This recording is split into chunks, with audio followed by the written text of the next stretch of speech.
तो इस वक्त की बड़ी खबर का रुख कर रहे हैं। सूत्रों के हवाले से जो बड़ी खबर मिल रही है एनसीपी को लेकर, उसके मुताबिक शरद और अजीत गुट में विलय पर सहमति बन गई थी।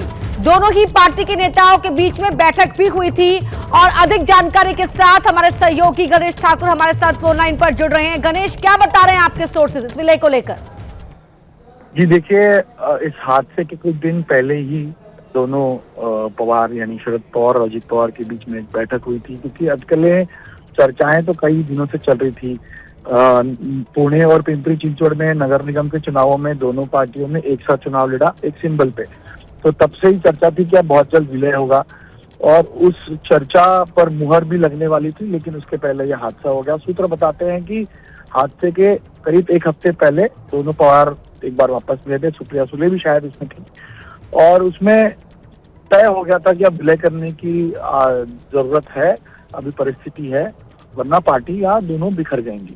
तो ऐसे में दोनों पवारों ने, सीनियर और अजीत पवार, इन दोनों ने मिलकर यह निर्णय लिया कि जिला परिषद चुनाव जो 7 तारीख को जिसका फैसला या रिजल्ट आने वाला था, उसके बाद 8 तारीख के लगभग 8 या 9 तारीख को हम इसकी घोषणा कर देंगे।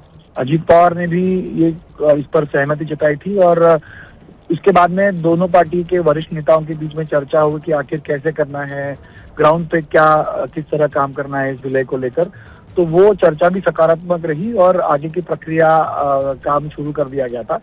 लेकिन दुर्भाग्य से अजीत पवार का इस तरह जाना अब इस विलय को लेकर थोड़ा सा सवाल खड़ा करता है। लेकिन मुझे लगता है कि जो अजीत पवार की इच्छा थी, खुद शरद पवार गुट के जयंत पाटिल ने 2 दिन पहले ये कहा था कि अजीत पवार की खुद की इच्छा थी कि दोनों पार्टियों ने अब एक होना चाहिए, क्योंकि जो हार का सामना दोनों पार्टियों को पुणे पिंपरी चिंचवड़ उनका गढ़ था, वहां मिला था। तो उससे देखते हुए उन्हें ये अंदाजा आ गया था कि भाजपा जिस प्रकार बहुत एग्रेसिवली आगे जा रही है, दोनों पार्टियों को एक होना होगा, और अजीत पवार की इच्छा थी।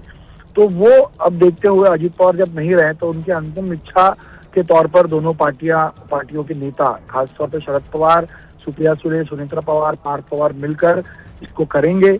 और पार्टी के नेता भी ये चाहते हैं कि अब ये होना चाहिए, क्योंकि अजीत दादा की आखिरी इच्छा थी। और अब बस सवाल ये बनता है कि पार्टी गुट का नेता किसे चुनता है। सुनेत्रा पवार के सामने प्रस्ताव रखा गया है, मांग भी लगातार हो रही है कि अब उन्होंने कमान संभालनी चाहिए। तो वैसी स्थिति में अगर सुनेत्रा पवार बनती है तो बहुत जल्द इसका विलय का भी निर्णय होगा और बहुत जल्द ये किया जाएगा, ऐसा सूत्र बताते हैं। जी, बहुत धन्यवाद आपका इस पूरी जानकारी के लिए गणेश।